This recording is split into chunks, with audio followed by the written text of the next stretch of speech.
How a Man Becomes a Monk, a Journey of Silence, Discipline, and Inner Awakening.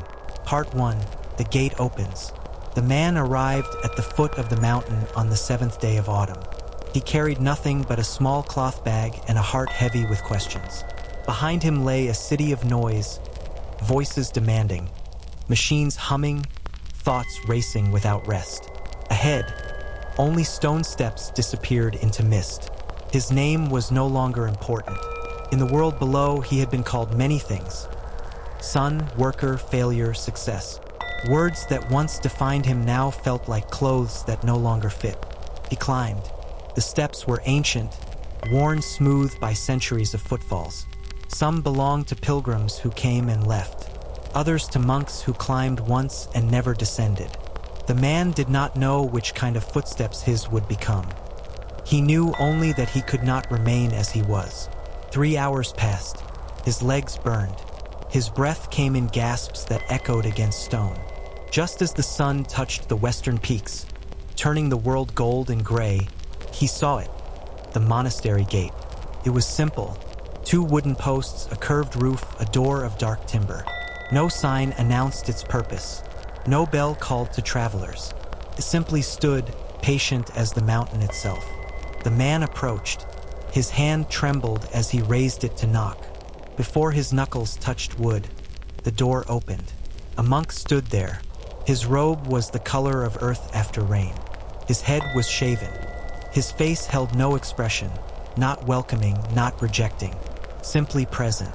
The monk's eyes met the man's eyes, and in that moment, the man felt seen in a way he had never been seen before. Not judged, not measured, simply witnessed. The monk stepped aside. The gesture was clear: enter or do not enter. The choice has always been yours. The man stepped through the gate. The courtyard beyond was small. Raked gravel formed patterns like water frozen in time. A single tree grew in the center, its leaves beginning their slow turn toward flame. 3 stone lanterns stood in silence. The air smelled of incense and pine. The monk who had opened the gate walked ahead, his footsteps making no sound. The man followed, suddenly aware of how loudly his own feet fell, how his breath rasped, how his bag rustled with each step. Everything he did seemed to disturb the stillness. They passed through a covered walkway where wooden pillars supported a tiled roof. Each post bore the marks of age, small cracks, darkened grain, the patient wearing of time. They entered a hall lit by paper windows that turned sunlight soft. The monk gestured to a mat on the floor. The man sat. From somewhere unseen, another monk appeared carrying a tray. On it, a cup of tea, a bowl of rice, 3 pickled vegetables. The food was placed before him. The monks bowed slightly and withdrew. The man waited, expecting instruction, explanation, welcome. None came. The hall was silent except for the distant sound of water. A fountain or stream, he could not tell. He looked at the tea. Steam rose from its surface, curling, dissipating, gone. He drank. The tea was bitter, then sweet, then nothing. He ate the rice slowly. Each grain seemed to carry the memory of sun and rain and earth. The pickled vegetables burst sharp and clean on his tongue. When he finished, he did not know if he was hungry or full, only that he had eaten. As twilight gathered, a bell rang somewhere in the monastery. Its tone was deep, patient, speaking of depths the man could not name. The monk who had opened the gate returned.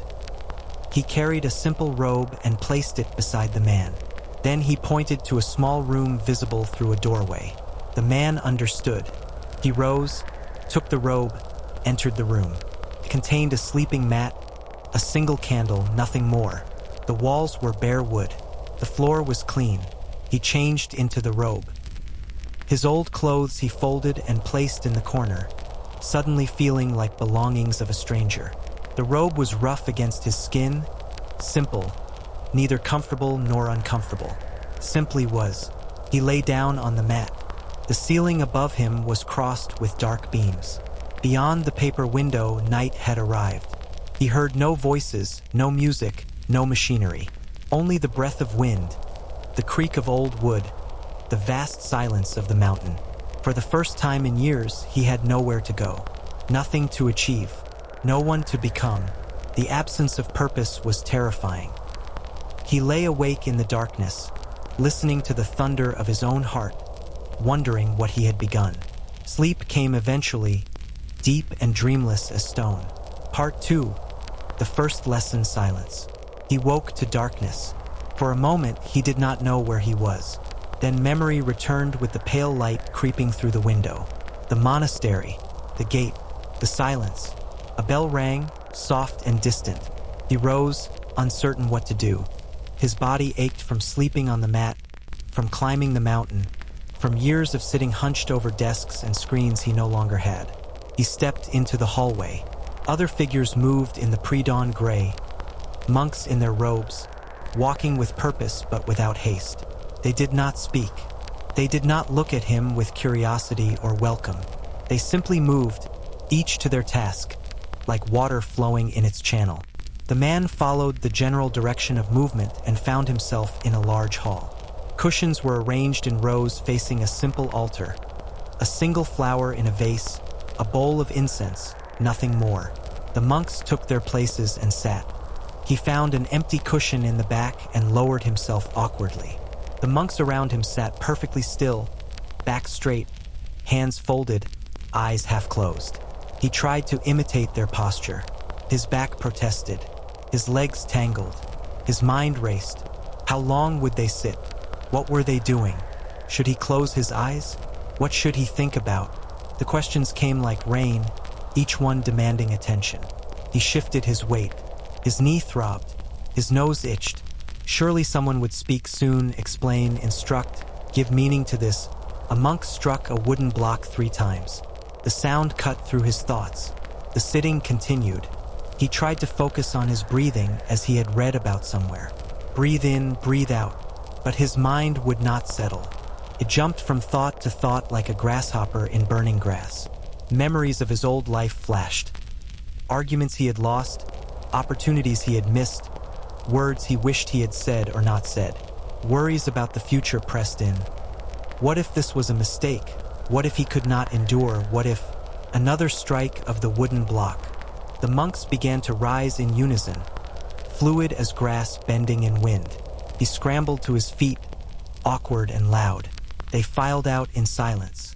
He followed to a room where low tables were set with bowls. The monks sat in rows. He found a place at the end. Food was served: rice porridge, a pickled plum, water. The monks ate slowly, methodically, their movements deliberate as calligraphy. He tried to eat at their pace but found himself rushing, finishing before those around him had barely begun. His spoon clinked against the bowl. He coughed once, the sound explosive in the quiet.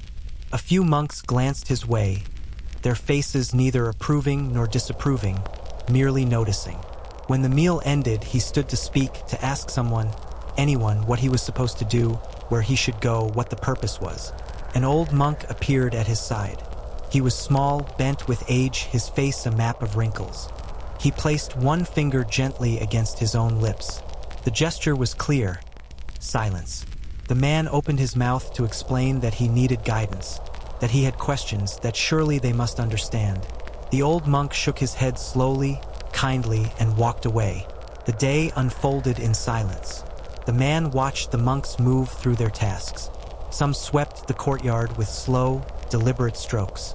Others tended a garden where vegetables grew in neat rows. A few sat copying texts with brushes, their movements patient as mountains growing. No one spoke. No one explained. He stood in the courtyard, lost, frustrated, increasingly desperate for words. By midday, the silence pressed against him like a physical weight. His mind created conversations to fill the void. He argued with people who were not there. He explained himself to no one. He narrated his own actions internally, a constant stream of commentary on everything he saw and did. He tried to join the monks in their work but did not know how. When he picked up a broom to sweep, an old monk gently took it from his hands and showed him, not with words but with action, how to sweep. Slowly, deliberately, each stroke complete unto itself. The man tried. His movements were jerky, impatient. He wanted to finish the courtyard quickly and move on to something else to accomplish, to check a task off a list that did not exist. The old monk watched for a moment, then simply resumed his own sweeping nearby, demonstrating through being rather than teaching through telling. Evening came. The bell rang again. More sitting in the meditation hall. His legs screamed. His back ached. His mind roared with noise. Thoughts, plans, memories, fantasies, all clamoring for attention. Why had he come here? What was the point of this? When would someone speak to him, acknowledge him, give him direction? After the sitting, there was another simple meal. Rice, vegetables, tea. He ate in the silence that was no longer peaceful but oppressive. The other monks seemed content, even joyful in their quiet. He felt only frustration building like a storm. That night, lying on his mat, he made a decision. Tomorrow he would demand answers. He would insist on speaking with someone in authority. This silence was pointless, cruel even. How could he learn if no one taught? How could he grow if no one guided? The second day began like the first. Bell, sitting, breakfast, work, all in silence. The man's resolve hardened. At midday, when he saw the monk who had first opened the gate, he approached with purpose. "I need to speak with you," he said, his voice harsh from disuse. The monk looked at him with those same calm eyes. He did not speak. "Please," the man continued, desperation creeping in. "I have questions. I need guidance. I need to know what I'm supposed to be doing here." The monk reached into his robe and produced a small piece of paper. On it was written, in simple characters, "Listen to the silence. It is speaking." Then the monk bowed and walked away. The man stood there, the paper in his hand, frustration reaching its peak. Listen to the silence? What kind of answer was that? Silence said nothing. Silence was the absence of teaching, of meaning, of help. He crumpled the paper in his fist. He wanted to shout, to break something, to force a response from these silent statues who called themselves monks. Instead, he found himself walking to the courtyard, to the single tree at its center. He sat beneath it, his back against its trunk, his eyes closed, his body tight with anger. He sat there for hours. The anger burned, bright and hot, and then, slowly, like a fire running out of fuel, it began to fade. Thoughts still came, but with less force. The internal narrator grew quieter. Small sounds emerged that he had not noticed before. The rustle of leaves, the gurgle of distant water, the creak of wooden buildings settling in the afternoon heat. He opened his eyes. A bird had landed near him, pecking at the gravel. It moved without hurry, without fear. It did not think about pecking. It simply pecked. The man watched. Something in him, some tight knot, loosened slightly. That evening, during the sitting meditation, he did not try to control his thoughts. He simply watched them arise and fall away. Thought came, thought went, like the bird pecking at gravel, like the leaves moving in wind. His body still ached, his mind still raced, but somewhere, beneath it all, a space had opened, small, barely noticeable, but there. The third day of silence, the fourth, the fifth. He stopped counting. Time began to move differently. Days were not containers to be filled, but simply what was happening. He noticed things. The way morning light struck the courtyard stones at a slightly different angle each day. The pattern a particular monk made while sweeping, always starting at the eastern corner, working westward, following the sun's path. The taste of tea changing with the weather. His own thoughts became less interesting. They repeated themselves endlessly, he realized. The same worries, the same memories, the same fantasies, playing in loops like water running in circles. Once he saw this, their power diminished. Speech began to seem unnecessary. What would he say that the silence did not already express? The monks communicated everything needed through gesture, through presence, through the way they arranged things with care. One morning, perhaps the 10th day or perhaps the 20th, he had lost track. He woke before the bell. He sat on his mat in darkness and listened, truly listened, not waiting for sound, but receiving whatever came. He heard the mountain breathing. He heard the monastery dreaming. He heard the space between sounds, which was not empty but full of something he could not name. The bell rang. He rose and walked to the meditation hall. His steps had grown quieter. His body had learned to move without announcing itself. He sat on his cushion, and for the first time, his mind settled like dust falling through water. An hour passed, or perhaps only a moment. Time had folded into itself. When the sitting ended and the monks rose to file out, the old monk who had first instructed him to be silent appeared at his side. The old monk smiled, just the smallest turning at the corners of his mouth, and nodded once. The man understood. The first lesson had been learned, not through speaking but through the absence of speaking, not through answers but through sitting with questions until they dissolved. Silence, he now understood, was not empty. It was the background against which all else appeared. It was the canvas, the paper before the brush touched it, the space that made movement possible. He had stopped speaking, and in that stopping, he had begun to hear. Part 3, the second lesson, discipline. The day the man's silence became natural rather than enforced, the routine of the monastery changed for him. It was as if by learning to be quiet, he had earned entry into the deeper rhythm of monastic life. An old monk, different from the one who had taught silence, this one tall and thin as a winter reed, appeared at his door before dawn. The monk gestured, "Follow." They walked through the dark monastery to a courtyard the man had not seen before. A wooden bucket sat beside a well. The monk drew water and poured it into a basin carved from stone. He gestured to the man, "Wash." The man cupped his hands and splashed water on his face. It was cold, very cold, cold that made his breath catch and his skin burn. The monk shook his head. "Not like that." He gestured again, more completely this time. The man understood. He was to remove his robe and wash his entire body. The air was cold. The water was colder. Every instinct in him resisted. Why torture the body this way? Surely warm water existed somewhere in the monastery. But the monk simply stood there, waiting, patient as stone, and the man knew this was not a punishment but a teaching. He removed his robe. The cold water struck his skin like 1,000 needles. He gasped, shivered, wanted desperately to stop, but he continued, washing quickly, trying to finish, to escape the discomfort. The monk stopped him with a gentle hand. "Slow. Do it slowly." So the man slowed. He poured water over his shoulders and did not rush away from the cold, but stayed with it. Poured again, stayed with it, and something strange happened. The cold remained cold, but his resistance to it faded. His body adjusted. The shock became just sensation. Unpleasant, yes, but no longer unbearable. When he finished, his skin glowed. His blood moved quick and alive through his veins. His mind was sharp, clear, awake in a way that sleep had never made it. He understood the first part of discipline, meeting discomfort without running from it.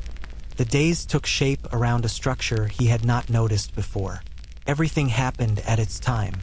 Rising before dawn, the cold water washing, meditation as the sun rose, breakfast in silence, work until midday, more meditation, a simple meal, more work, evening meditation, sleep.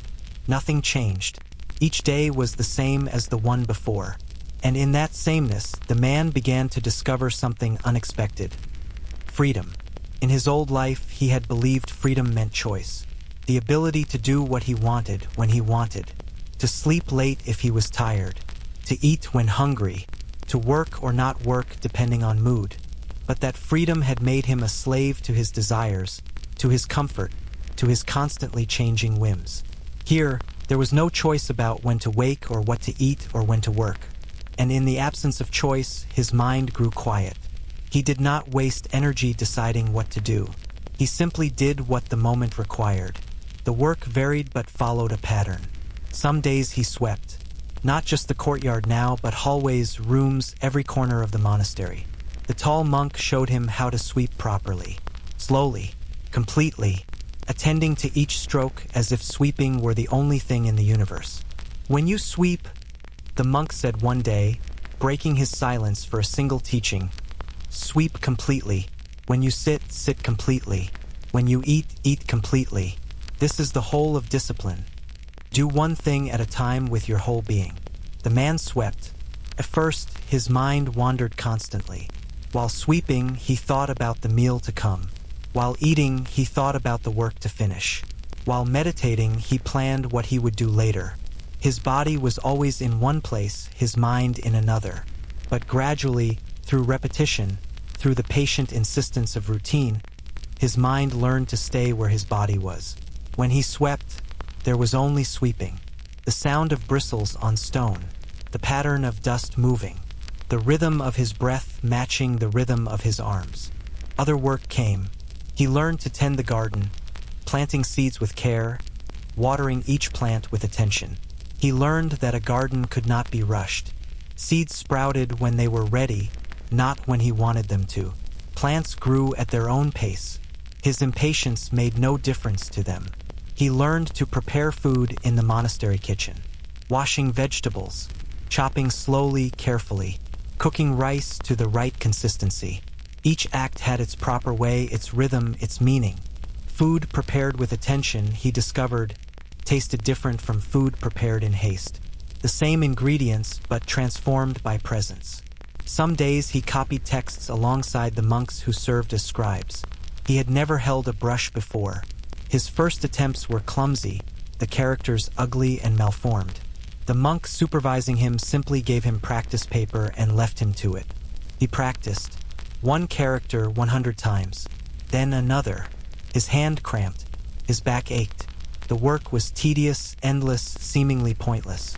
But after weeks of practice, something shifted. His hand began to know what his mind did not. The brush moved with less thought and more feeling. The characters began to emerge with a flow he did not force but allowed. He understood discipline was not the mind controlling the body, but the mind and body becoming one through repetition.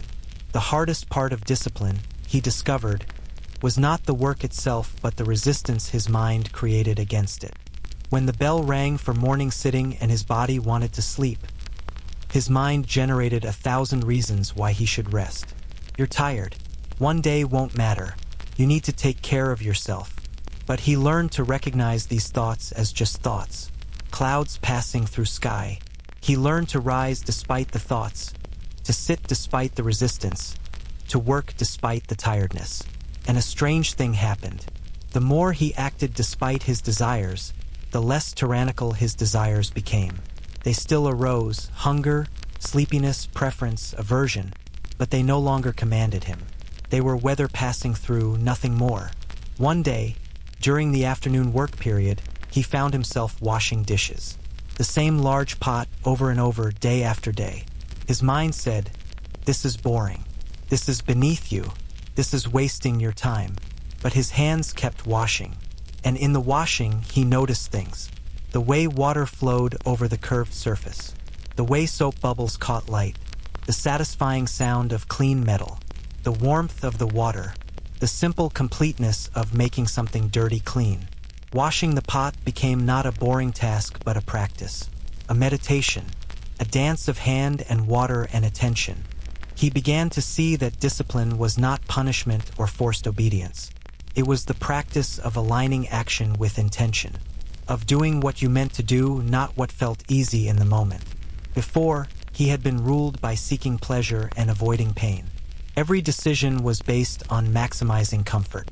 But comfort, he now saw, was not the same as peace. Comfort was the absence of challenge. Peace was the presence of acceptance. The cold morning water no longer felt like torture, felt like waking. The long hours of sitting no longer felt like imprisonment. They felt like home. The simple food no longer felt like deprivation, felt like enough. Months passed. His body changed. Muscles grew in new places from the work. Fat fell away. His posture straightened from hours of sitting. His hands became rough and capable. But the deeper changes were internal. His mind, once scattered in 1,000 directions, learned to rest in one place. His emotions, once swinging wildly between elation and despair, found a middle ground. Not numbness, but steadiness. He began to understand that discipline was not about becoming rigid or mechanical. It was about becoming like water, taking the shape of whatever container held it but never losing its essential nature. One morning, during the cold water washing, he smiled. Not because it was pleasant, but because he had met himself there, in the cold, in the discomfort, in the discipline, and found he was no longer running. The tall monk saw his smile and nodded once. Another lesson learned, not through explanation but through living. Part 4, the third lesson, letting go of ego. It happened on a day that began like all others. Bell, water, sitting, breakfast, work. But during the morning meditation, something shifted in the man. For the first time, his mind became completely still, not struggling for stillness, not forcing it. It simply settled, like mud falling through clear water, until nothing remained but transparency. In that transparency, he saw directly. No thoughts between him and seeing, just seeing itself, pure and immediate. The flower on the altar was not an object separate from him, but an expression of the same reality he was. The sound of birds outside was not something heard but hearing happening. He was not doing meditation. He was meditation. The bell rang to end the sitting. The experience faded like mist in sun. But something in him had changed.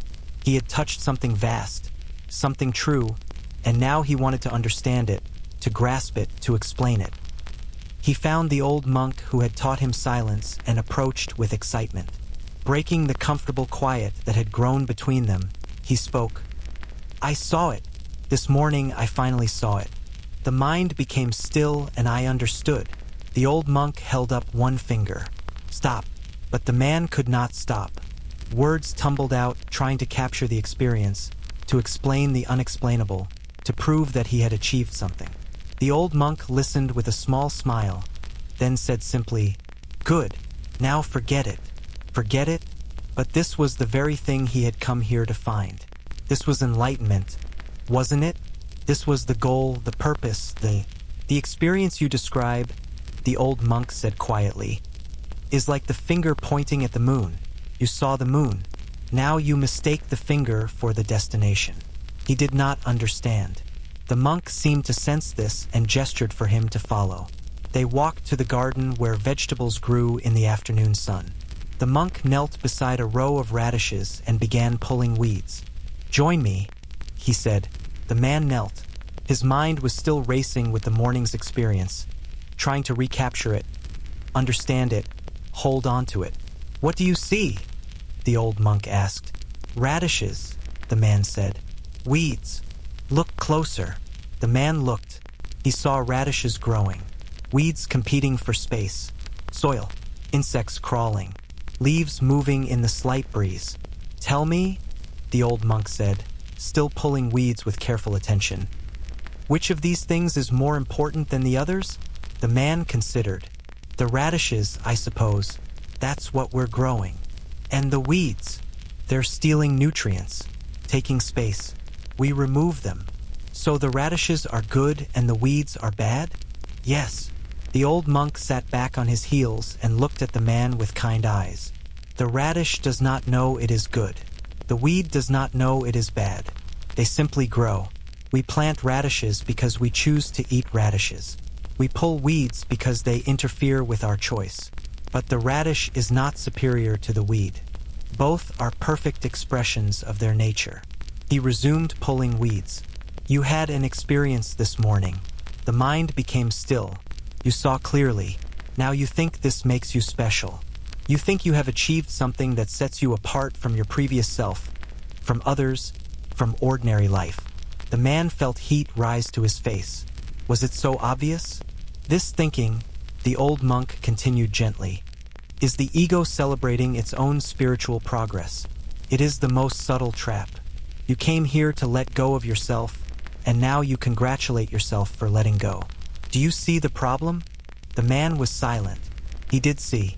In his excitement about the experience, he had made himself the hero of the story again. "Look what I accomplished. Look what I understood. Look how far I've come." Every experience, the old monk said, no matter how profound, is just another experience. It arises, passes. If you cling to it, you turn it into a prison. You spend the rest of your life trying to recapture one moment instead of living fully in each moment. They pulled weeds in silence for a while. The simple, humble work. Nothing special. Nothing elevated. Just hands in soil pulling what needed pulling. The goal is not to have experiences, the old monk finally said. The goal is to be free of the one who wants experiences. To be free of the one who judges this moment as better or worse than that moment. To simply be, like the radish, like the weed, perfect in your nature, without needing to be more. The words settled in the man like stones in a pond, sending ripples through everything he thought he understood. That night he could not sleep. His mind churned, trying to understand how to let go of wanting to understand. How to achieve non-achievement. How to become no one while still being someone. The paradox tied him in knots. Every time he tried to let go of ego, it was the ego trying to let go. Every time he tried to be no one, someone was trying to be no one. Days passed in confusion.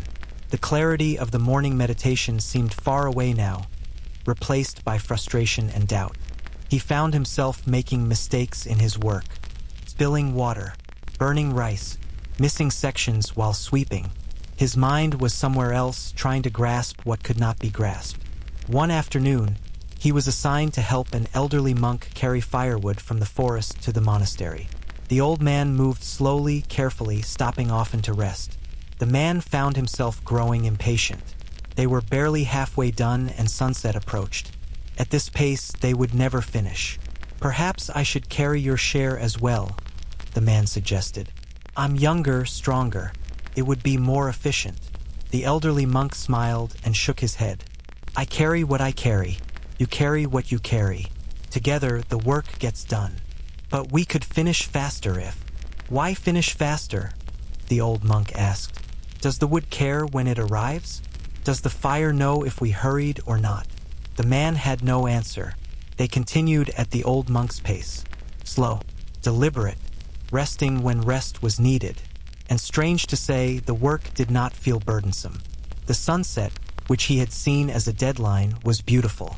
The forest, which he had seen as an obstacle to cross, was alive with bird song and golden light.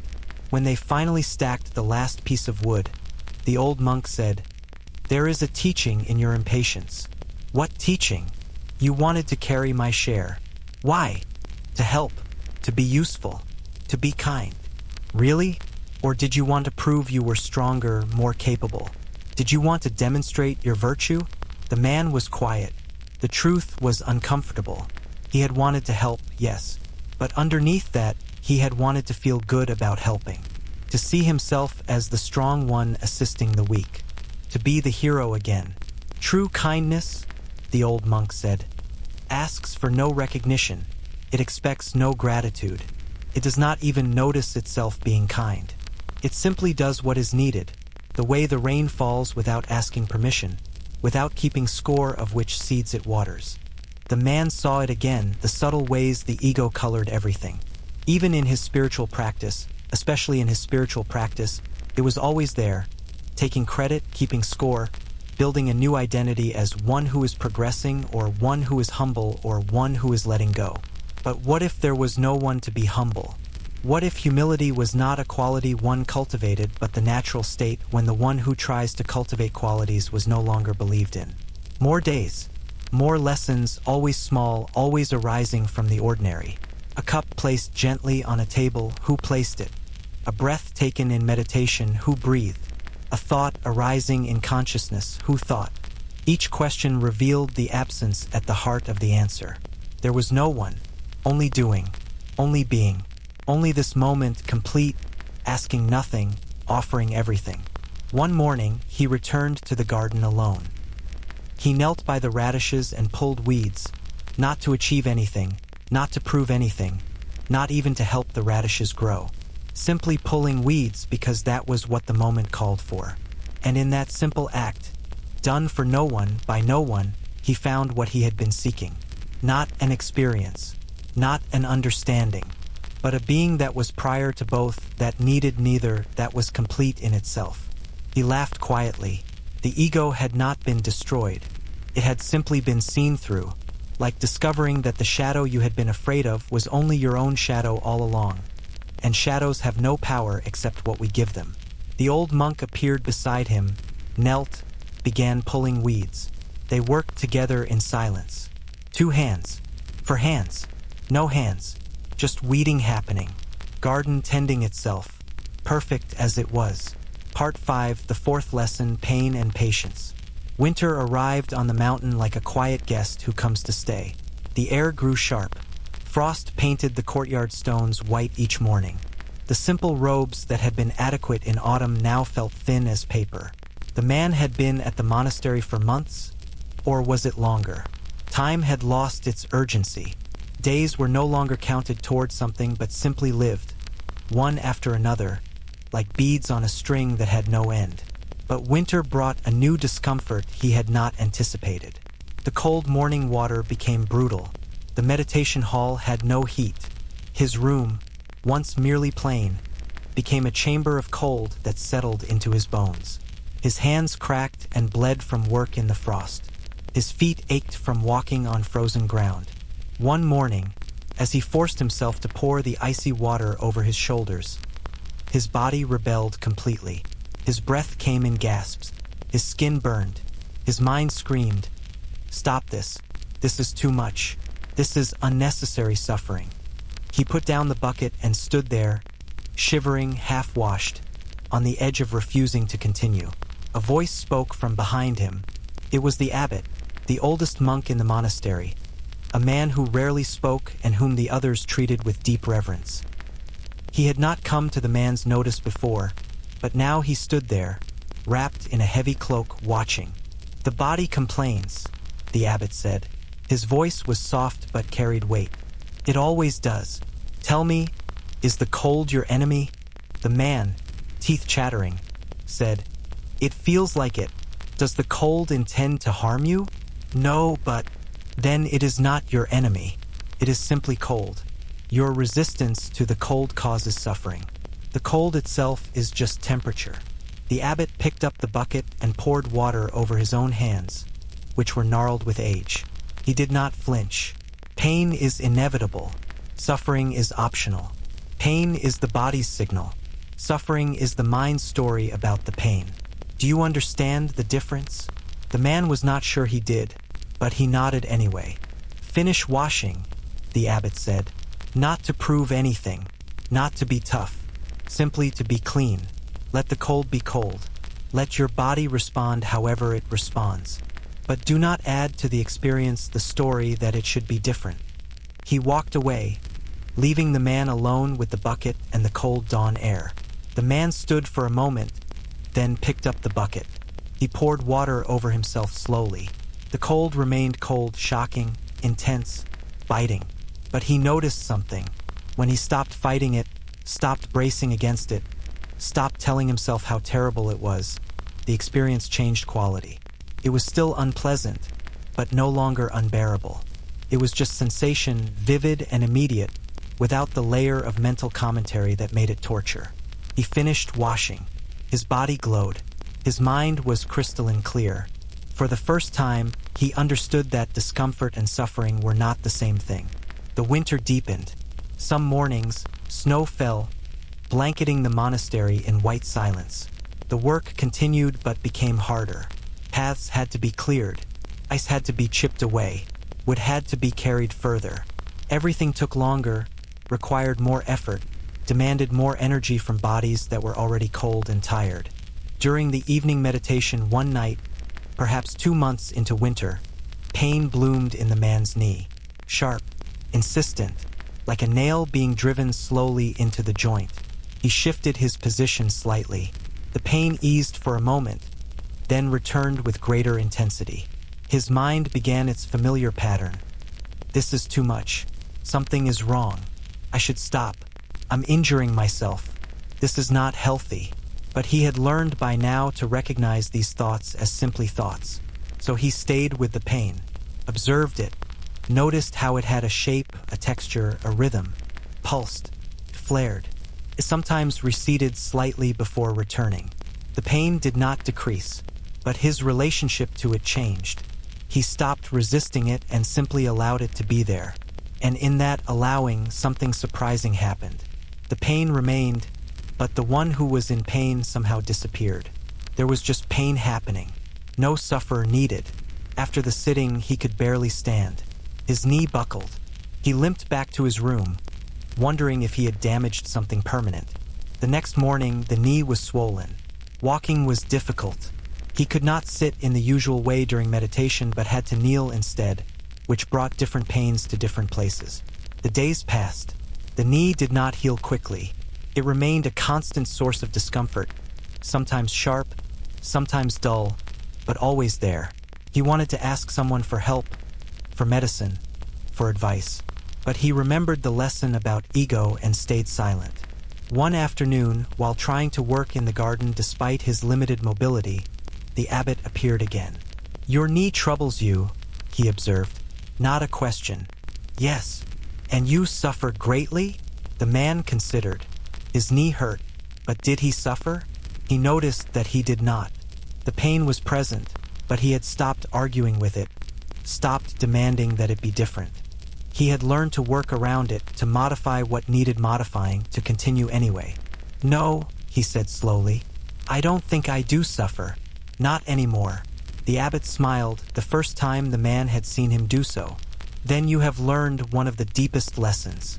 Pain visits all of us. Injury, illness, age, death. These are facts of existence. The body breaks down. Things wear out. This is not punishment. It is simply how physical forms work." He sat on a nearby rock, gesturing for the man to join him. "When we are young, we believe we can avoid pain through cleverness. We build walls. We make plans. We try to protect ourselves. But pain always finds a way in. So we must learn not to avoid pain, but to meet it without creating additional suffering." "How?" the man asked. "By understanding that you are not your body. You have a body. You experience pain in the body. But the awareness that notices the pain is not itself in pain. Can you feel that difference?" The man turned his attention inward. There was the knee throbbing, and there was awareness, spacious and clear, within which the throbbing occurred. The awareness was not damaged by the pain. It simply witnessed the pain, the same way the sky witnesses clouds. "Pain is a teacher," the abbot continued. "It brings us to the present moment completely. You cannot think about the future while in true pain. You cannot live in memory. Pain demands presence. In this way, it is a gift, though we rarely see it as such." He stood to leave, then paused. "Be patient with your knee. Be patient with your body. Be patient with yourself. Patience is not passive waiting. It is active acceptance of what is while allowing for natural change. Your knee will heal or it will not. Either way, you will continue. The practice is to neither rush toward healing nor resist the injury, but to be present to each moment of the process. Over the following weeks, the man practiced this new understanding. His knee slowly healed, though it never became quite what it was before. He learned to favor it slightly, to work around its limitations, to accept this new version of his body. But more importantly, he learned that patience was not about waiting for circumstances to change. It was about being at peace with circumstances as they were, while still engaging fully with life. He saw this principle at work everywhere. Seeds planted in the garden did not grow faster because he wanted them to. The rice took the time it took to cook. The copied texts required however many hours they required. The seasons changed at their own pace, indifferent to human preference. One day, while watching snow fall in the courtyard, he realized that everything in nature practiced patience without knowing it. Trees did not strain to grow faster. Rivers did not rush to reach the sea. Mountains did not resent the slow erosion of wind and water. Only humans, with their busy minds and endless desires, struggled against the natural pace of things. Later that winter, an illness moved through the monastery. It was not serious, but uncomfortable. Fever, cough, weakness. Many monks fell ill, including the man. He lay in his room for days, too weak to work, barely able to sit for meditation. The illness brought its own teachings. The helplessness of the body, the humility of being cared for by others. The way the mind, when the body is weak, loses its grip on worries and plans and simply rests. An old monk brought him tea and soup, tended him without speaking, asked nothing in return. This simple kindness, offered to a body that could do nothing, that could not repay or reciprocate, moved the man deeply. He understood. This was love without condition, service without expectation, simply one being caring for another because that was what the moment called for. As he recovered, slowly regaining strength, he felt no rush to return to normal life. He was patient with the healing, and in that patience, healing deepened, not just of the body, but of something in him that had always been rushing, always striving, always pushing toward some future moment instead of inhabiting the present one fully. By the time winter ended and the first signs of spring appeared, a greening of grass, a warmth in the air, birds returning with song. He had learned to meet each moment with the patience of mountains, not passive, not resigned, but present, engaged, and willing to let things unfold at their own pace. The pain of winter had been his teacher. The patience of waiting had been his practice. And in both, he had found a peace that did not depend on circumstances being pleasant, but rather on his willingness to be present to whatever circumstances were. Part 6. The Mirror of Spring. Spring arrived slowly, like a promise kept. Green returned to the mountain. Flowers opened in the monastery garden. The air softened. The morning water was no longer a test of endurance, but simply cool, refreshing, appropriate to the season. The man had been at the monastery for how long now? A year? More? He no longer counted. Time had become something different here, not a line stretching from past to future, but a deep pool in which he existed, all moments somehow present at once. His body had changed, lean now, hardened by work and simple food. His hands were rough, calloused, capable. His posture straight from countless hours of sitting. But the deeper changes were harder to see and yet more profound. He no longer thought constantly. Oh, thoughts still came, but they were like weather passing through a landscape. He did not identify with them, did not believe them, did not organize his life around their demands.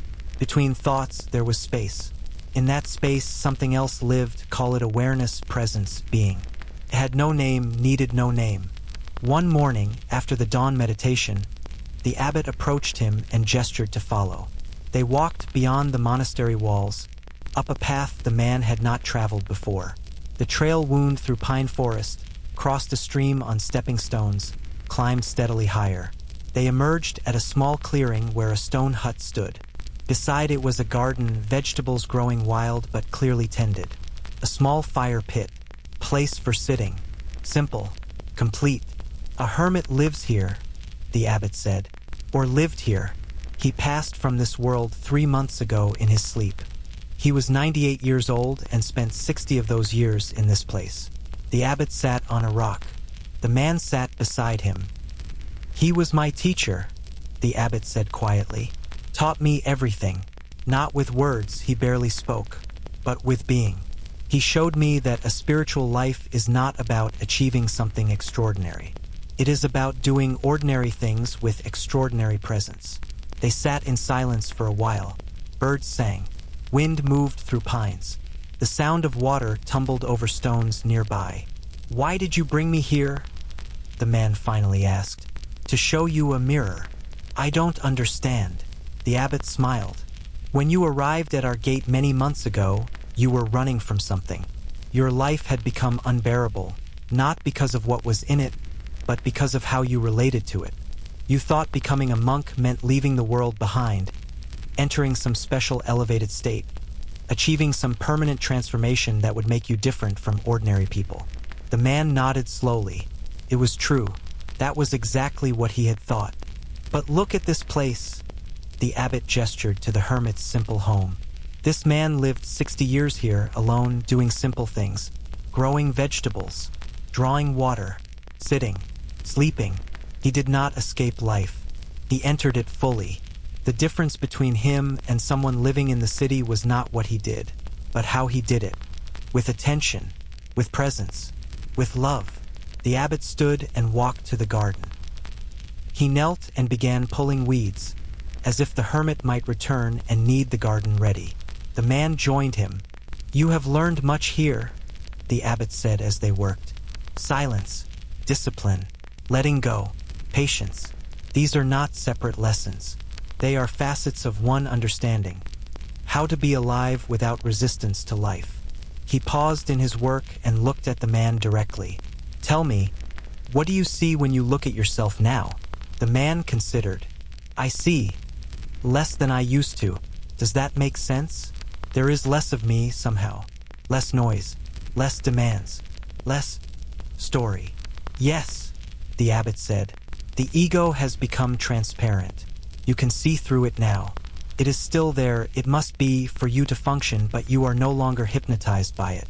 You know you are not the thoughts, not the emotions, not even the body. You are that which is aware of all these things. This is what it means to become a monk. Not to join an organization or follow rules, but to wake up to what you truly are." They finished with the garden and sat again in the clearing. The sun had climbed higher. The day warmed. "I will ask you something now," the abbot said, "and I want you to answer honestly without trying to give the right answer. Are you happy here?" The question surprised him. Happy? He had not thought in such terms for a long time. He turned his attention inward, examining honestly. "I am peaceful," he said slowly. "Content. I feel aligned somehow, like I'm living in the right way. But happy? That word seems too small or maybe too big. I'm neither happy nor unhappy. I simply am." The abbot nodded. "This is wisdom. Happiness and unhappiness are both states that come and go. They depend on conditions. True peace does not depend on anything. It is what remains when all conditions are removed." He was quiet for a moment, then continued. "The question now is, what will you do with this understanding?" "Do?" The man was confused. "I will stay here, continue the practice. This is my life now." "Perhaps," the abbot said, "or perhaps not. Staying in a monastery is one way to live this understanding. But it is not the only way. The hermit who lived here stayed because that was his nature. But others leave. They return to the world of noise and take this silence with them. They marry, work, have children, and remain monks in their hearts. The monastery is not the monkhood. The robes are not the teaching." The man felt something shift inside him. For months, he had assumed that this was his destination, that he would live here forever, gradually becoming like the older monks, eventually dying on a meditation cushion or in his sleep, his bones buried on the mountain. But now the abbot was suggesting another possibility, that all of this, the silence, the discipline, the letting go, was preparation for something else. Not an escape from life, but training in how to live. "I don't know what to do," he said honestly. "Good," the abbot replied. "Not knowing is the beginning of wisdom. Let the question live in you. The answer will come when it is time." They walked back to the monastery in silence. The man felt something stirring that he could not name. Not desire exactly, not dissatisfaction, but a gentle pull, like water beginning to flow after a long freeze. That night, he sat longer than usual in meditation. His mind was quiet, but beneath the quiet, something moved. Images arose. The city he had left, people he had known, a life that seemed now like it belonged to someone else. What would it mean to return? Could he maintain this peace amid noise? Could he practice presence while surrounded by distraction? Could he remain a monk without the monastery? The questions were not anxiety-producing. They simply were. He held them lightly, the way he had learned to hold everything, with open hands, letting come what came, letting go what went. Days passed. Spring deepened. The garden flourished. Work continued. Nothing changed externally, but internally, a slow transformation had begun. He noticed himself looking at the world beyond the monastery walls with new eyes. Not with longing to escape, but with curiosity. Not with fear of losing what he had found, but with interest in whether it could be lived elsewhere. One evening, after the final meditation, the abbot found him in the courtyard where he often sat beneath the single tree. "You are preparing to leave," the abbot said. It was not a question. "I don't know," the man replied honestly. "Part of me wants to stay forever. This place has given me everything: peace, understanding, a way to live. But another part wonders if staying would be clinging. If I've learned what I came to learn, and now the learning continues elsewhere." The abbot sat beside him. Above, stars appeared one by one in the darkening sky. "Let me tell you about the hermit on the mountain," the abbot said. "Before he went to live alone, he lived in this monastery for 20 years. Before that, he lived in the city, worked as a carpenter, married, had children. His wife died. His children grew and left. Only then did he come to the monastery. Only after 20 more years did he go to the mountain alone." He paused, letting this sink in. His wisdom was not from avoiding life, but from living it fully at each stage. His solitude was not escape, but ripening. He did not leave the world until he had nothing left to learn from it. "And you?" the man asked. "Did you live in the world before coming here?" "I was born here," the abbot said. "My parents left me at the gate as an infant. This has been my only home, but I have never regretted this. My path was to go deep in one place. Others must go wide to many places. Neither is better. Both are necessary." He stood, preparing to return inside. "Sleep on it, not to decide, but to listen. Your next step will make itself known. The monastery does not hold anyone against their will.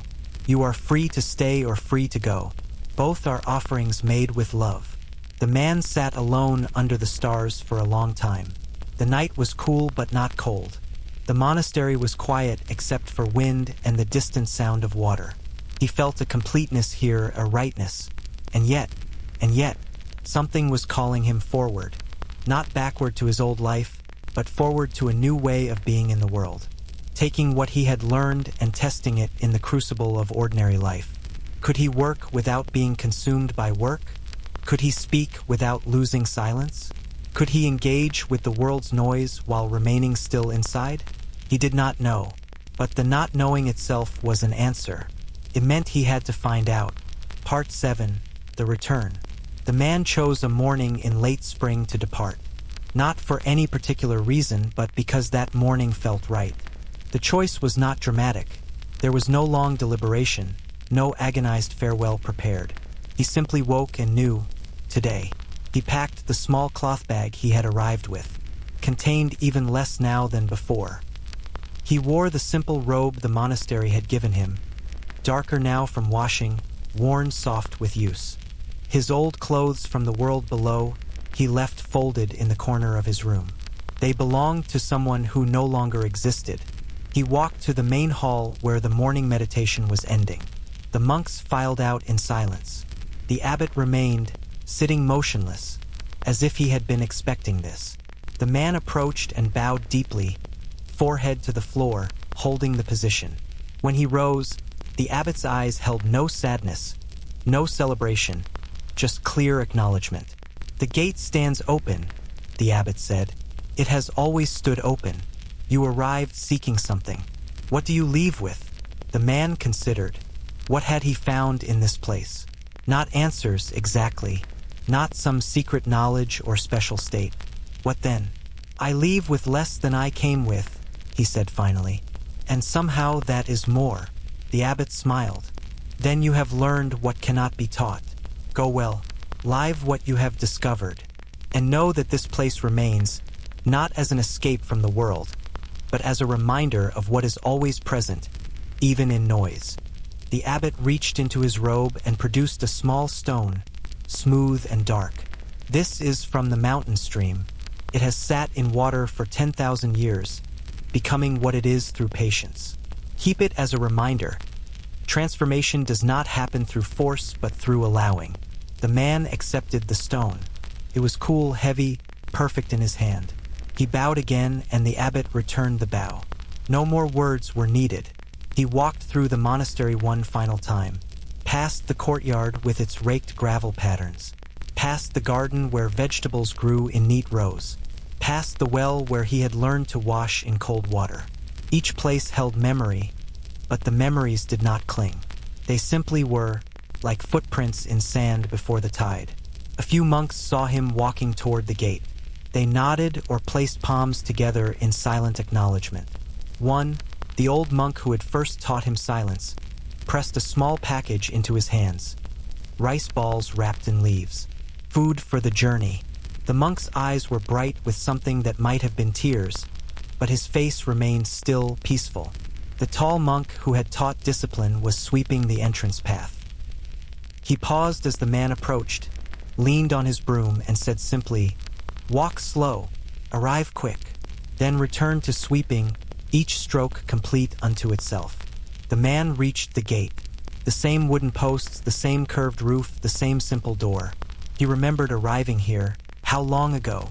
Time had folded into itself. A year? 2? It didn't matter. He was leaving a different person than had arrived, though even that was not quite right. Not different, simply more awake to what had always been there. He opened the gate and stepped through. The path descended before him, stone steps worn smooth by countless feet. He began to walk. The descent was faster than the climb had been, but he moved deliberately, attending to each step. His body had changed. It knew how to move now, how to balance, how to be efficient without rushing. His breath remained calm even as the path steepened. Halfway down, he stopped to rest and eat one of the rice balls. It was simple, perfect.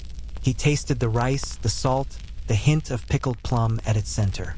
While eating, a thought arose. What will I do when I reach the city? Where will I go? How will I live? The thought passed through like a bird through open sky. He did not grasp it, did not chase it with planning or worry. The future would arrive when it arrived. For now, there was only the rice ball, the stone step beneath him, the mountain air. He continued down. The path emerged from forest into open hillside. Below, the city spread like a vast organism. Buildings, streets, the distant glint of vehicles moving, the haze of activity. Smoke rose from factories. Sounds drifted up, still faint. Traffic, construction, the low roar of many lives being lived at once. A year ago, this sight would have filled him with dread or excitement. Now he felt neither. The city was simply the city, neither enemy nor friend, just the next place his feet would carry him. As he descended further, the noise grew. First just a background hum, then distinct sounds separating out. Car horns, music from shops, voices calling. The air changed too, taking on smells of cooking food, exhaust, humanity pressed close together. He reached the base of the mountain and began walking into the outskirts of the city. People moved past him on the street, most absorbed in phones or conversation, hurrying from one place to another. A few glanced at his simple robe with curiosity or confusion, but most did not notice. He walked without destination, simply moving through the streets, observing. So much had not changed. The same types of shops, the same advertisements calling for attention, the same basic pattern of human life seeking happiness, avoiding pain, trying to get from here to there. But he saw it differently now. Not as chaos, but as another kind of order. Not as noise, but as a different kind of music, dissonant, complex, but following its own logic. Each person hurrying past was carrying their own burden of desires and fears, their own hope for something better, their own resistance to what was. He felt compassion arise, spontaneous and without object. Not pity. These people were not suffering more than anyone must suffer, but a recognition we are all doing our best with what we understand. We are all seeking peace, even if we look for it in places it cannot be found. Evening came. He found himself in a small park where office workers sat on benches, eating lunch late or taking a break. He sat on an empty bench and simply watched. Children played in a playground. A couple argued quietly. An old man fed pigeons. Life happening, each moment complete. A woman sat down on the other end of his bench. She glanced at him, did a double take at his appearance, then looked away. A few minutes passed. She seemed agitated, checking her phone repeatedly, sighing. "Excuse me," she said finally. Are you some kind of monk or something?" He considered. Was he? He wore the robe, but he had taken no vows. He lived as monks lived, but he no longer lived in a monastery. What made someone a monk? I learned to sit still, he said simply. That's all. She laughed, but not unkindly. I could use some of that. My life it's just too much, you know?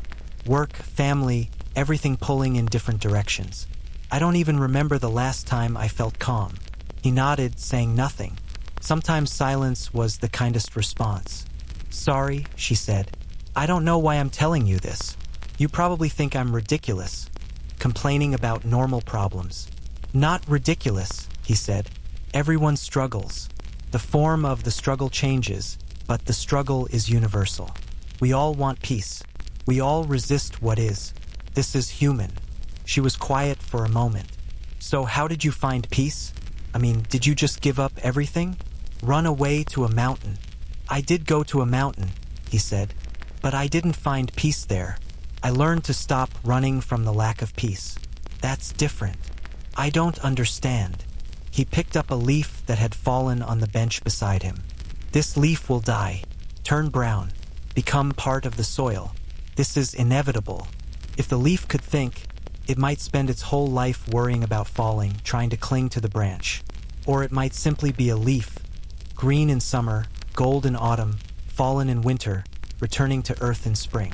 Same process, different relationship to it. The woman looked at him with something like wonder. That's actually helpful. Thank you. She stood to go, hesitated, then said, Where are you staying? Do you need anything? I don't know where I'm staying, he said honestly, but I don't need anything. It will work out as it works out. She shook her head, smiling. You really are a monk. She pulled out her phone, wrote something down. This is my address. I have a spare room. It's not much, but if you need a place tonight, come by. No strings. Just, I don't know, karma or something. She handed him the paper and walked away before he could respond. He sat alone as darkness gathered. His first evening back in the world. He looked at the paper with the address. A year ago, he would have agonized over whether to go, what it meant, what might be expected. Now he simply folded it and put it in his bag. He would go or not go. Either way was fine. He felt the stone from the abbot in his pocket. Smooth, patient, transformed by time and water. He thought about the monastery above, where monks were settling into evening meditation. He thought about the city around him, millions of people seeking in their own ways. And he realized there was no difference. Monastery or city, silence or noise, alone or in crowds. The same practice applied. Be present. Let go of resistance. Meet each moment with attention. This was what it meant to be a monk. Not the place, not the robes, not the rules, but the way of being. He stood and began walking toward the address. Not because he had decided to, but because his feet carried him that direction. The city lights came on, one by one, like stars descending to earth. Traffic flowed. People hurried home or out to evening activities. Life continued its ancient dance. And he walked through it, neither separate from it nor lost in it. A monk without a monastery. A man who had learned to be still while moving, silent while speaking, free while engaged with the world. The gate had opened when he arrived at the mountain. It had remained open, and now he understood. The gate was not a threshold between two places. It was the opening in consciousness itself, the space through which everything flowed. To walk through that gate was not to go from here to there, but to recognize that there was no here or there. Only this, only now, only the eternal present, dressed in the clothing of each moment. Part 8. Living as Practice. The woman's spare room was simple. A bed, a desk, a window overlooking the street. I don't use it for anything, she said, showing him in. My daughter's away at college. Stay as long as you need. Her name was Margaret. She worked in an office downtown managing something, he did not catch exactly what. Her husband had left 2 years ago. Her daughter visited rarely. She lived alone in a house too large for one person, filled with the echoes of a life that used to be. I'll make some tea, she said, nervous in the way people are when inviting strangers into their homes. Unless you Do monks drink tea? I don't really know how this works. He smiled. Tea would be good. They sat in her kitchen. It was bright, modern, with appliances he did not know how to use. She talked, tentatively at first, then with greater ease, about her life. The divorce that had shattered her. The daughter growing distant. The job that paid well but meant nothing. The friends who had slowly disappeared. The hollow feeling at the center of everything. He mostly listened. This was something the monastery had taught him. Most people did not need advice. They needed to be heard. To speak their truth out loud and have it received without judgment. Without someone rushing to fix or change or improve. I'm sorry, she said eventually. I'm talking too much. You must think I'm pathetic. I think you're honest, he said. That's rare. She looked at him with tears in her eyes. How do you do it? How do you just not be miserable? I don't just not be miserable, he said. I feel everything, sadness, loneliness, pain.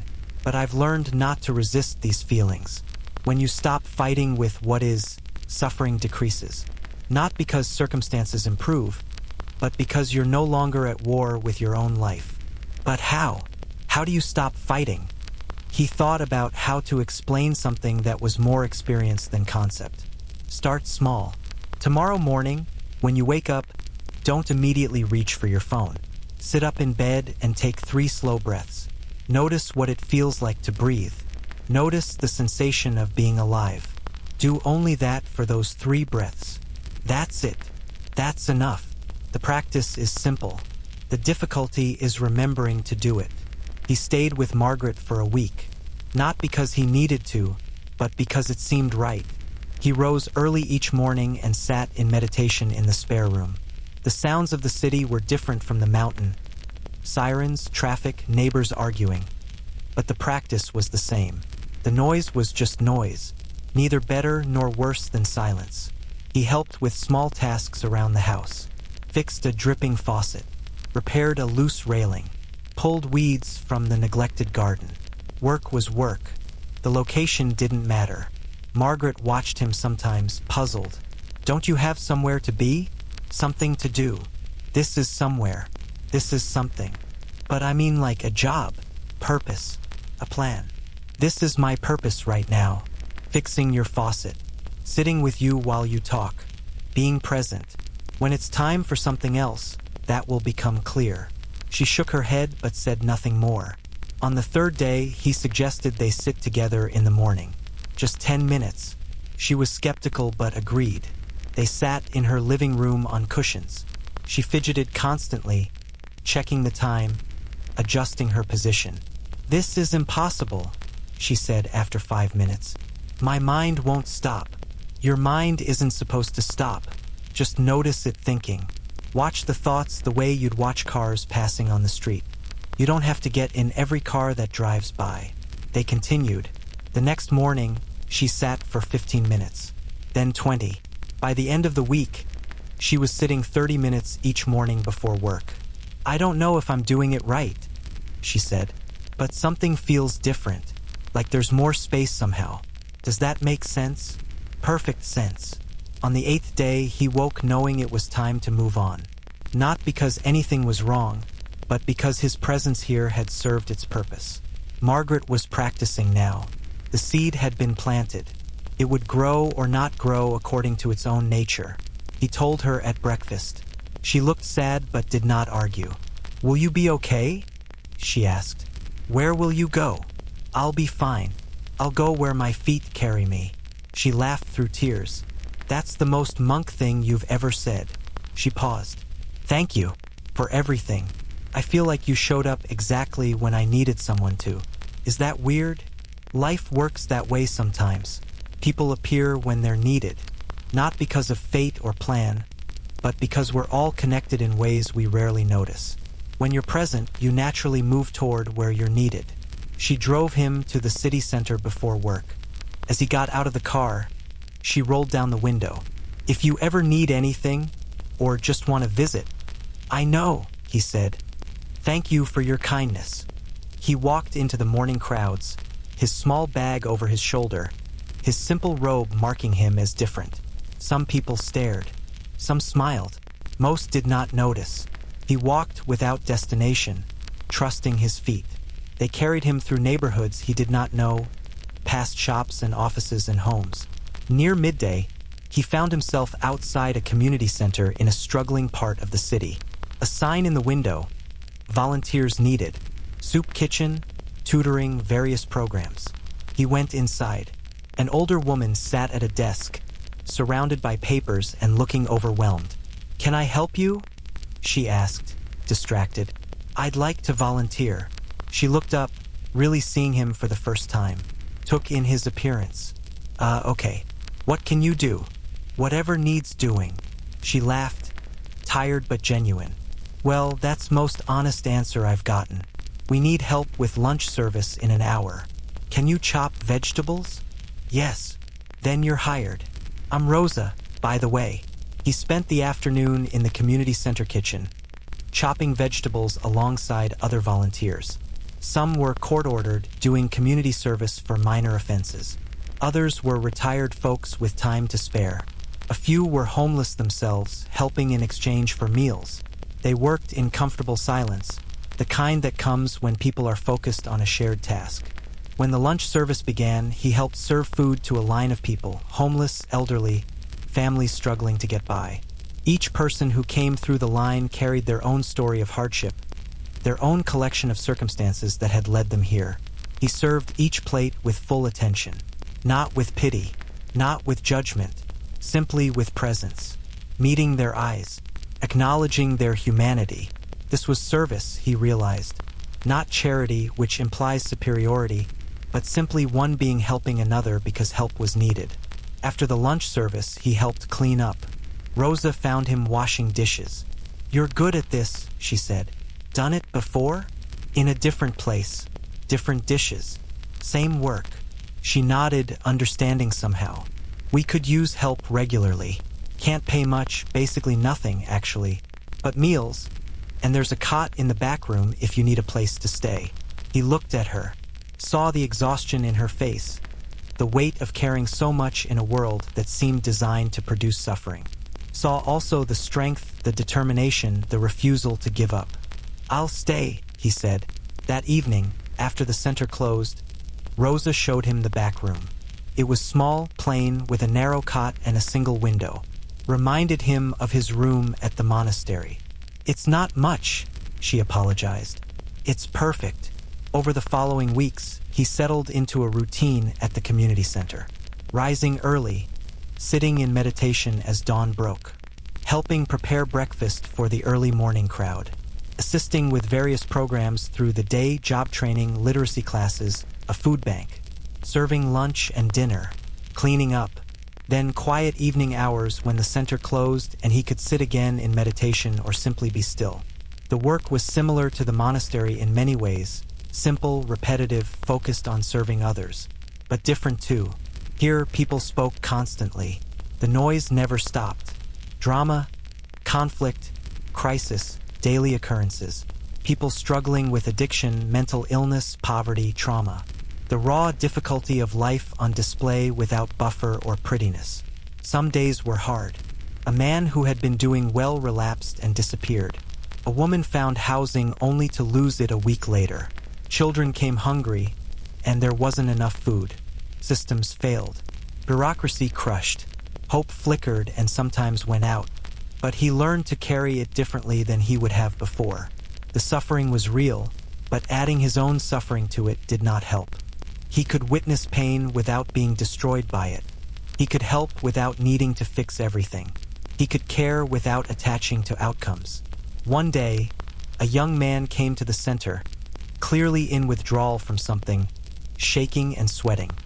He was belligerent, angry, refusing help but unable to leave. Other volunteers grew nervous, uncomfortable. Rosa asked the man to wait in her office while she called for medical help.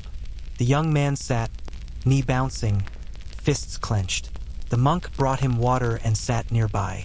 "You don't have to say anything," the monk said quietly. "Just sit. I'll sit with you." The young man looked at him with eyes that held pain and anger and fear all mixed together. "What the hell are you supposed to be? Some kind of priest. Just someone who learned to sit still. Well, good for you, the young man spat. Some of us have real problems.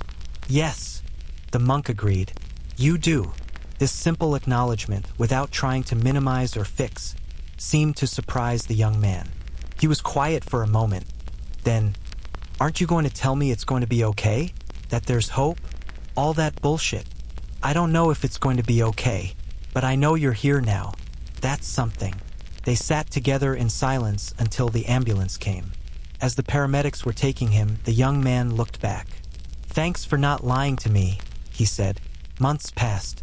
The man who had arrived at the monastery gate existed now as a memory, barely recognizable. He was no longer running from anything or toward anything. He was simply here doing what was in front of him to do. People at the center began to seek him out, not for advice exactly, but for presence. They would sit with him in the quiet morning hours before the center opened. He said little. Mostly he just listened, witnessed, held space for whatever arose. Rosa watched this with interest. One evening, after everyone had left, she joined him in his simple room. You're having an effect here, she said. People are calmer around you, more present. What's your secret? No secret. I just pay attention. It's more than that. You've got something. Peace, maybe. Acceptance. I don't know the right word. It's not something I have. It's something I stopped doing. I stopped fighting with reality. Stopped demanding that life be different than it is. There's a peace that comes from that, yes. But it's not special. Anyone can discover it. Can you teach it? She asked. Like formally? We could start a class. Meditation or whatever. People here need that. He considered. Teaching had never occurred to him. He was not a teacher. He was still learning himself, would always be learning. But then, teaching was just another form of practice. Another way to serve. Not claiming to have answers, but sharing what he had discovered and continuing to discover. Yes, he said, I can do that. Part 9, the teaching circles. The first class met on a Tuesday evening. 7 people showed up, a mix of volunteers and regular visitors to the center. They sat in a circle in the community room, looking skeptical and curious in equal measure. Thank you for coming, he began. I'm not here to teach you anything you don't already know. I'm here to help you remember what you've forgotten. A woman in her 50s, worn thin by life, spoke up. And what's that? That you are already complete. That peace is your natural state. That the problem is not what's happening in your life, but how you relate to what's happening. That's easy to say when you live in a monastery or whatever, a younger man said with an edge in his voice. Try saying that when you're 3 months behind on rent and your kid needs medicine you can't afford. The monk nodded. You're right. I'm not claiming circumstances don't matter. Poverty is real. Suffering is real. Pain is real. But even in the midst of real difficulty, there are 2 kinds of pain. The pain of circumstances and the pain we add to circumstances through resistance and fear and the stories we tell ourselves. We can't always change the first kind, but we have some power over the second. He let that settle, then continued. Let me tell you something about my life before I went to the mountain. I had money, had success, had everything our society says leads to happiness. But I was miserable, constantly anxious, never satisfied, always reaching for the next thing. The circumstances of my life were objectively good, but I was in hell. Why? Because of how I related to those circumstances. Because I was at war with the present moment, always wanting something different. So you're saying poor people should just accept being poor? The older woman asked, not hostile but genuinely trying to understand. No, I'm saying acceptance is not the same as resignation. You can accept where you are, truly be with the reality of this moment, and still work to change circumstances. In fact, you can work more effectively when you're not carrying the additional burden of resentment and resistance. You can acknowledge this is hard without adding this shouldn't be happening to me. They sat with this for a moment. Then he guided them into a simple practice. Close your eyes. Take 3 slow breaths. Don't try to change anything about your breath. Just notice it. Feel the air moving in and out. That's all. 3 minutes. Some people fidgeted. Others settled surprisingly quickly. When the time ended, he asked, "What did you notice?" "My mind went everywhere," one person said. "Grocery list, argument with my roommate, that stupid thing I said 5 years ago. Constant noise." Yes, this is normal. The mind produces thoughts like the lungs produce breath. You can't stop it, and you don't need to. The practice is just to notice, to become aware of the awareness that watches the thoughts. They met every Tuesday after that. The group slowly grew. 10 people, then 15, then 20. Some came once and never returned. Others came faithfully, sitting in the circle, practicing presence. He taught them simple techniques: breath awareness, body scanning, working with difficult emotions by feeling them in the body rather than getting lost in stories about them. The practices were basic, ancient, nothing original. But he taught from experience, not from books. He spoke of his own struggles, his own failures, his own gradual awakening. "I'm not enlightened," he told them once. "I'm not special. I simply practiced. Day after day, moment after moment, I practiced. And gradually, things shifted.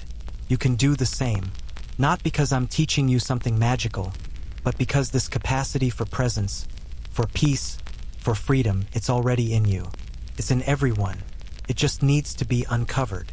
A man named James became a regular.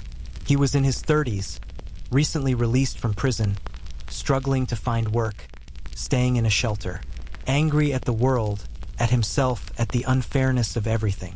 After class one night, he stayed behind. "This stuff you're teaching," he said, "does it actually work? Like, for real problems?" "What do you mean?" "I mean, I've got a record. Nobody will hire me. I'm sleeping in a shelter. My family won't talk to me. I'm trying to stay clean, but every day is a fight. Can sitting quietly for 10 minutes really help with that?" The monk was quiet for a moment. "Sitting won't get you a job or fix your family, but it might help you not hate yourself. It might give you a moment of peace in a difficult life. It might help you make better choices because you're less reactive. Will it solve all your problems? No, but it might make the problems more bearable." James looked skeptical. "I'll keep coming," he said finally, "but I'm not promising anything." "Good. Don't promise anything. Just show up. That's enough." James kept coming. Slowly, subtly, something in him began to change. The anger was still there, but it didn't consume him as completely. He started noticing space between stimulus and reaction. Someone would disrespect him, and instead of immediately lashing out, he would pause, breathe, choose how to respond. "It's weird," he told the monk after a few months. "Nothing in my life has really changed. I still have the same problems, but somehow it's different. Like I'm not as trapped as I used to be." The monk nodded. This was the transformation, not of circumstances, but of relationship to circumstances. Not solving problems, but becoming less imprisoned by them. The teaching circles expanded. Rosa asked him to lead a morning meditation for staff and volunteers. Then a group of formerly incarcerated men asked for a weekly session. Then parents struggling with addiction requested a family-oriented class. He said yes to everything, not because he thought he was qualified, but because the need was there and he could meet it. Each group was different, but the teaching was essentially the same. Presence, acceptance, compassion, for others and for yourself. One evening, a woman approached after class. She was well-dressed, clearly not someone who typically came to the community center. "I've been watching your class for a few weeks," she said. "I volunteer here on Tuesdays. I run a corporate wellness program, and we're looking for someone to teach mindfulness to employees. Would you be interested?" He felt his first instinct. "No, that's not for me, that's not what I do." Then recognized it as ego trying to maintain a certain identity. Who said he couldn't teach corporate employees? Were they less deserving of peace than anyone else? "Yes," he said. "I'd be interested." The corporate classes were strange at first. 30 people in business clothes, sitting on ergonomic cushions in a conference room with floor-to-ceiling windows overlooking the city. They were polite, attentive, but skeptical. This was wellness. This was stress management. This was a workplace initiative. But he taught the same way he taught at the community center. Honest, direct, unpretentious. Most of you are here because your employer thinks this will make you more productive, he said in the first session. That's fine, but I'm going to suggest something different. This practice is not about becoming a better employee. It's about becoming more human, more present, more alive. If that makes you more productive, that's a side effect, not the goal. Some executives looked uncomfortable. Others leaned forward with interest. He continued, "You're successful by society's standards. You have money, position, achievement. But how many of you would describe yourselves as peaceful? How many feel truly satisfied, truly present in your own lives?" Silence. Then, one by one, hands went up. More than half the room. "This is what I've discovered," he said. "Success doesn't lead to peace. But peace might lead to a different kind of success. One measured not in accomplishments but in quality of presence, in depth of experience, in freedom from the constant striving that exhausts us all." Over weeks, the corporate class became as committed as the community center groups. High-powered executives sitting in meditation, learning to be still, discovering that presence was more valuable than productivity. One CEO, a woman in her 50s who ran a major company, stayed after class one evening. "This is changing my life," she said simply. "I've been successful by every metric, but I've never been happy. This practice, it's showing me there's another way." "What's different?" he asked. "I'm not constantly trying to get somewhere else. I can actually enjoy what I've achieved instead of immediately reaching for the next thing. I can be with my family without my mind being at work. I can feel content. I didn't even know that was possible." The monk smiled. Suffering was universal. The form it took might differ: poverty or wealth, obscurity or fame, failure or success. But the underlying issue was the same: resistance to the present moment, identification with the thinking mind, forgetting one's true nature. As seasons changed and years passed, for time had resumed its normal progression, though he related to it differently now. The monk became a quiet presence in the city. Not famous, but known. People sought him out. He taught at the community center, in corporate offices, at recovery houses, in churches and temples that invited him, in living rooms where small groups gathered. He never advertised, never built a brand or platform. People found him through word of mouth, drawn by something they couldn't quite name, a quality of being that suggested another way was possible. He lived simply. The small room at the community center remained his home. He accepted no money for teaching, though sometimes people insisted on donating to the center. He worked at the center daily, chopping vegetables, serving food, cleaning, offering presents to whoever needed it. Rosa watched him with something like wonder. "You could be making a lot of money doing what you do," she said once. "Those corporate people would pay anything for what you offer." "And then what?" he asked. "I'd have more money. Would that make me more present? Would it deepen my practice? Would it serve others better? No, I guess not. But you'd have security." "I have security. I have food to eat, a place to sleep, meaningful work. What else do I need?" She shook her head, smiling. "You're either the wisest person I know or completely crazy." "Probably both," he said. Part 10, the circle completes. 5 years after leaving the monastery? Or was it 7? He had lost track again. The monk received a letter. It was addressed simply to the silent teacher, community center, and had somehow found him. The letter was from the monastery. The abbot had died peacefully in his sleep. Before his death, he had left instructions that the monk should be informed. A memorial service would be held on the first day of autumn. All were welcome. The monk held the letter and felt. What did he feel? Sadness, yes. Gratitude, a sense of completion somehow. The abbot had been old when he left. This was not unexpected. And yet, the finality of it. He decided to return to the mountain for the memorial. Rosa insisted on driving him. "I want to see this place," she said. "I want to understand where you learned what you learned." They drove in comfortable silence, the city falling away behind them, the mountain rising ahead. As they climbed the familiar path, now by car rather than on foot, memories arose. the desperate man who had climbed these steps years ago, the transformation that had occurred, the gate opening. The monastery looked exactly the same. Time moved differently here, marked by seasons and centuries, not by the rapid pace of human activity. The gate stood open as always. Monks were gathered in the courtyard. Some he recognized, older now but still there. Others were new, young, just beginning their journey. They all wore the same simple robes, the same calm expressions. The tall monk who had taught him discipline approached. They bowed to each other. "You came," the tall monk said. It was a statement, not a question.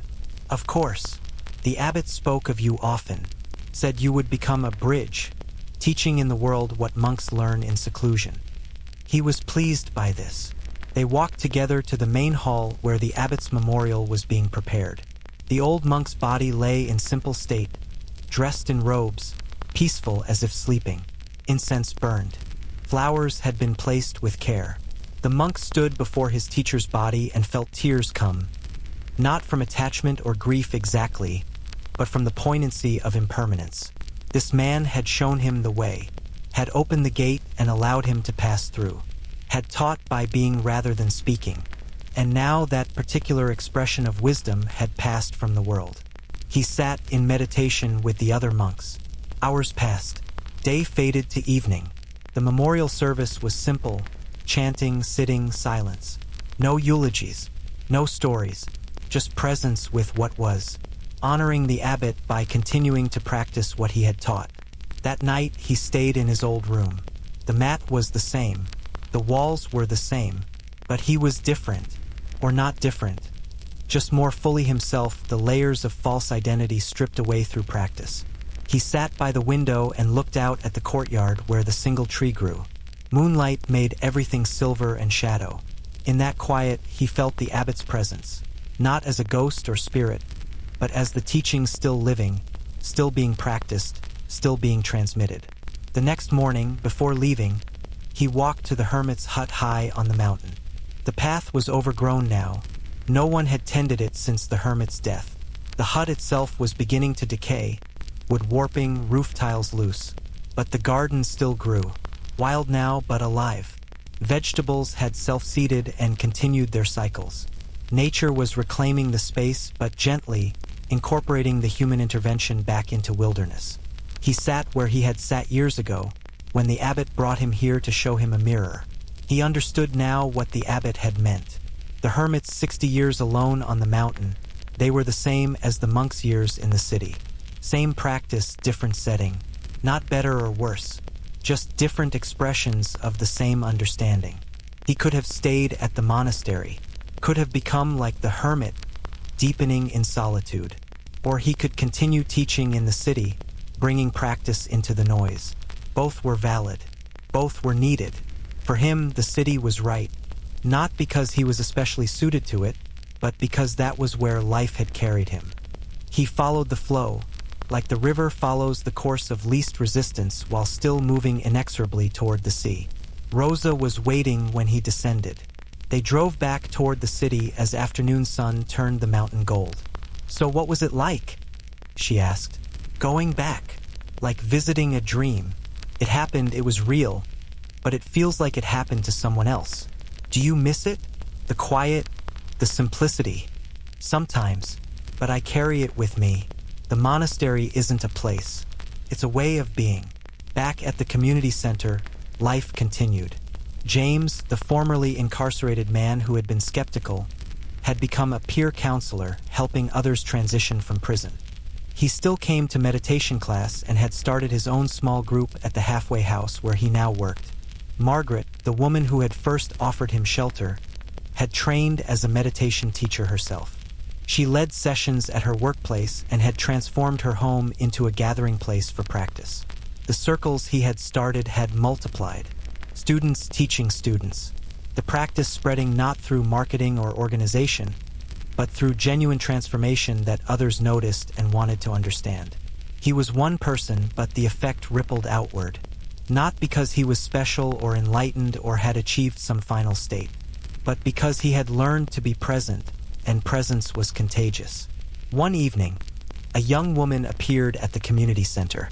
She looked lost, desperate, at the end of her rope. He recognized that look, had worn it himself years ago. "Can I help you?" he asked. "I'm looking for the monk. Someone told me there was a monk here who teaches meditation." "I teach meditation." She looked at him. Simple clothes, no special robes anymore, just a regular person. Clearly disappointed. "I thought you'd be, I don't know, different somehow." He smiled. "What are you looking for?" "I don't know," she said, and tears came. "My life is falling apart. I can't sleep. I can't think. I can't find any peace. Someone said coming here might help. But I don't know what I'm doing." He gestured to a chair. "Sit with me for a moment." They sat in the quiet corner of the community room. People moved around them, but the corner held a pocket of stillness. "Take 3 breaths," he said. "Don't try to change anything. Just notice the breath moving in and out." She closed her eyes, breathed, her shoulders lowered slightly. "That's all there is," he said after a moment. "The whole practice in 3 breaths, being present to what is, starting from here, from now, not from some imagined future when things will be better." "But I need things to get better." "Yes, and they might. But whether they get better or not, you can learn to be at peace with what is. That's the only peace that lasts." She opened her eyes and looked at him. "Will you teach me? I'll share what I've learned. But the real teacher is your own experience. Come to the Tuesday class. Practice sitting. Notice your life. That's all." She came to the Tuesday class, and the next one, and the one after that. He watched her gradually settle, the frantic energy giving way to something more grounded. Not that her problems disappeared, they likely didn't, but her relationship to them shifted. This was the teaching, not him fixing anyone, not him having answers, just creating space for people to discover what was already present within them. Pointing at the moon, as the abbot had said, not demanding anyone see it, but making himself available to those who were ready to look. Years continued to pass. The community center thrived. Rosa eventually retired, and the monk helped transition a new director into place. Teaching circles multiplied throughout the city and beyond. He was invited to speak, to write, to build something bigger. He declined most of it, not from false humility but from understanding his role. He was not meant to build an empire or movement. He was meant to be present, to serve, to teach directly and simply, one person at a time, one class at a time. The face he saw in the mirror each morning had aged. Lines had deepened. Hair had grayed. The body that had once been young and strong now carried the marks of time. But something in the eyes had not aged. A clarity, a presence, a depth that time could not touch. He sometimes thought of the man who had climbed the mountain years ago, desperate and broken. That man had been seeking something, peace, answers, escape. He had found none of those things, not in the way he expected. Instead, he had found something simpler and more profound, the present moment. The gate had opened not to a different place, but to a different way of being in all places. Monkhood, he had learned, was not about location or lifestyle. It was about presence, about meeting each moment fully, about letting go of resistance, about serving without needing recognition, about being still within movement, silent within noise, free within engagement. He had become a monk not by staying at the monastery, but by learning to carry the monastery within him. The robe didn't matter. The setting didn't matter. What mattered was the quality of attention he brought to each moment, each person, each breath. One night, sitting in his simple room after everyone had left the center, he felt a deep contentment. Not happiness exactly, that came and went like weather, but a fundamental okayness with existence, with being alive, with all of it, the joy and sorrow, the success and failure, the gain and loss. He remembered the abbot's words from years ago. The goal is simply to be, like the radish, like the weed, perfect in your nature, without needing to be more. He had become that, not perfect in the sense of flawless, but complete in his ordinariness. A human being, fully human, no longer trying to be something else. The gate had opened. He had walked through, and he understood now that the gate never closed. It was always open, always available. Anyone could walk through at any moment. All that was required was the willingness to let go of the story of who you thought you were and meet reality as it actually was. This was the teaching. This was the practice. This was monkhood. Not a destination reached, but a way of walking. Not an achievement earned, but a presence discovered. Not a person transformed, but a person remembered back to their true nature, which had been there all along, waiting beneath the noise. He sat in the stillness of the late night. Outside, the city hummed its eternal song. Inside, silence dwelled. Both were home. Both were practice. Both were the same. The man had become a monk by learning he had always been one. The gate stood open, and in that opening, everything was always new, always beginning, always complete. The story ends, but the practice continues. In you, in me, in everyone who stops for a moment, takes a breath, and simply notices what it feels like to be alive. This is monkhood. This is freedom. This is home.